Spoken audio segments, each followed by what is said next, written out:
Hello teman pembelajar.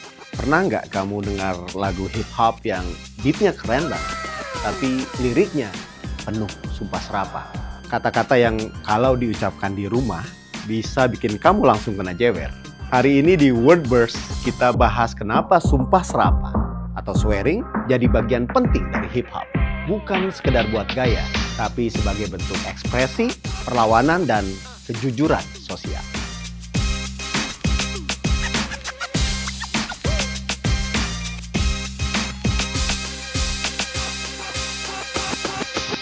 Hip hop lahir di Bronx, New York, tahun 1970-an. Dari komunitas Afrika Amerika dan Latin yang hidup di tengah kemiskinan, diskriminasi, dan kekerasan struktural.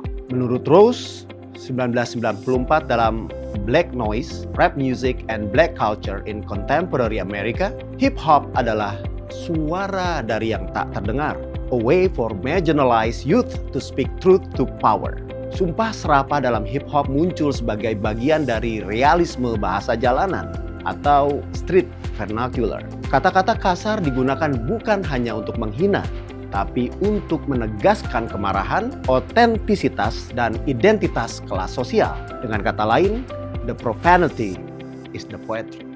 Menurut Jay and Janskwitz, sumpah serapah adalah bentuk komunikasi emosional yang intens. Ketika rapper menggunakan kata kasar, mereka sebenarnya sedang melakukan apa yang disebut linguistic katarsis, pelepasan emosi melalui bahasa. Di hip hop, sumpah serapah bisa saja menunjukkan kejujuran emosional, this is how I really feel, menentang norma sosial yang menindas, menandai solidaritas komunitas, serta menciptakan kekuatan ritmis dan musikal. Ambil contoh lagu-lagu NWA, Tupac, Eminem, Drake, sampai 21 Savage. Kata-kata kasar yang mereka gunakan bukan sekedar gaya, tapi bentuk perlawanan terhadap sistem sosial yang menekan komunitas kulit hitam.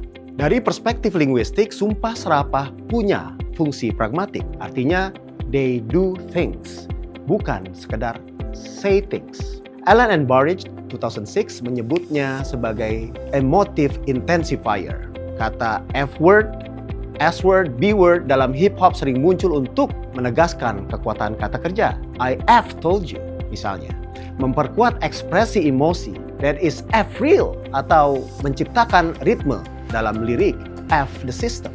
Menariknya, penggunaan kata kasar juga diatur secara estetis. Menurut penelitian baru oleh Krum di tahun 2021, hip-hop artists use profanity strategically, mengikuti pola bunyi, suku kata, dan flow agar tetap musical dan tidak asal makian.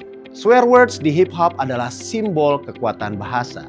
Dalam budaya yang sering membungkam suara minoritas, sumpah serapah jadi alat untuk merebut kembali kekuasaan atas wacana publik. Seperti kata Hooks di tahun 1994, language is also a place of struggle. Makanya sumpah serapah dalam hip-hop seringkali bukan tentang kasar, tapi tentang siapa yang berhak bicara dan siapa yang tidak. Namun ada sisi kritisnya juga. Ketika hip-hop dikomersialisasi, kata-kata kasar sering dipakai untuk menjual kesan rebel, bukan lagi pesan sosial. Itulah kemudian yang menjadi dilema antara authenticity dan aesthetic, antara kejujuran dan komodifikasi. So, teman-teman pembelajar, jangan buru-buru menilai lagu hip-hop dari katanya saja. Kadang kata yang paling kotor justru lahir dari tempat yang paling jujur. Sumpah serapah bukan sekedar bahasa emosi, tapi juga bahasa perjuangan, identitas, dan seni.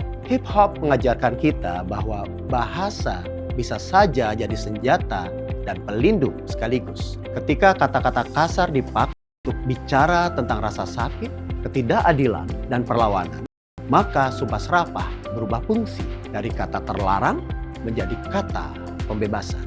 Jadi, next time kamu dengar rapper melontarkan kata kasar, coba tanya dulu, apakah itu sekedar gaya atau itu seruan untuk didengar? Saya Irfan Rifai, sampai jumpa di episode Wordburst berikutnya, where words, even the rough ones, tell powerful stories.